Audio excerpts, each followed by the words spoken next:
First idea ఎవడిచ్చాడో వాడే first చేయాలి. అది ప్రతిసారి బుక్ రెడీ ఇప్పుడు రెడీ రా.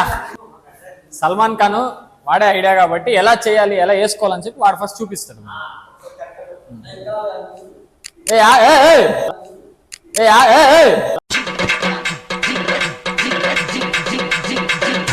కాదురా కింది.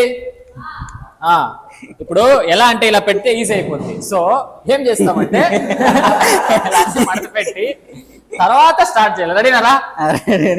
ఎన్ని మినిట్స్ లో వేసుకుంటావు? ఏమో తెలీదు, వేసుకుంటానండి. సరే చూద్దాం ఇప్పుడు సల్మాన్ ఖాన్ ఎలా వేసుకుంటాడో చూడండి. మొత్తం అందరితో ఆడిపిస్తా, ఎండ్ వరకు చూడండి. Let's start.